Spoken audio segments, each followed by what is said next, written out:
Good day, sir. I am Beans Joven F. Payumo, Science and Technology, Sciences. B's Criminology. Block 1A.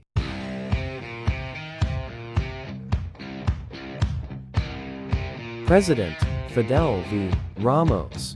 Born on March 18, 1928. He was the 12th president of the Philippines from 1992 to 1998.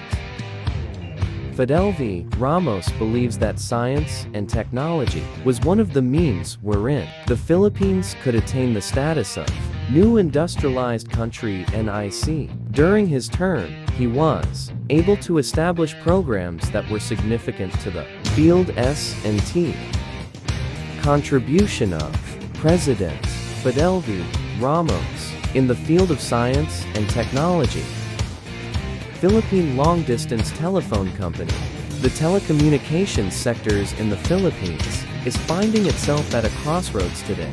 The industry took roots in 1928 when the Philippines Long-Distance Telephone Company started operations after American management, then later under Philippine management, beginning in 1967.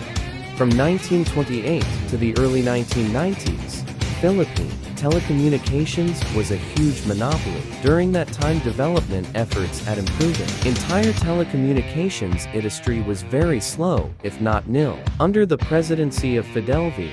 Ramos in 1992 to 1998, the telecommunications sectors was deregulated. It was during on that time more industry players came into the picture, where before there was only PLDT. Today, there are at least 10 national carriers actively engaged in the business of providing telecommunications service nationwide. Then, of course, there are about 40 small telephone companies scattered throughout the country that provide telephone services to limited geographical areas.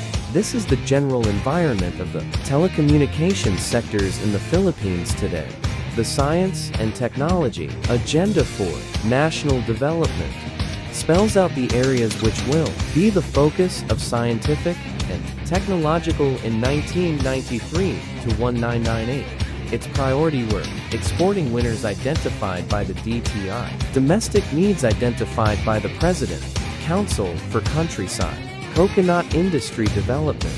FVR believes that the S&T was one of the way wherein the PH could gain the status of new industrialized country. In his SONA year 1992, he asked the Congress to make a law that will establish our reliable Department of Energy.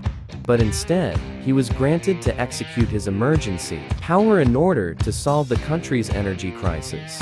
Congress during his term was able to enact laws that were significant for the field of science and technology. 1. Magna Carta for Science and Technology Personnel. Republic Act No. 8439.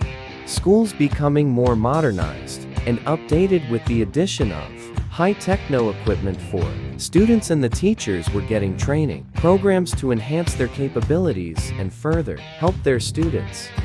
Number 2. Inventors and Inventions. Incentives Act. Republic Act No. 7459, in order to give incentives and rewards for people who have been influential in the field of S&T. Number 3. Science and Technology and Scholarship Law of 1994. Republic Act No. 7687. The government provided 3,500 scholarships for students in the profession they are taking up related to science and technology.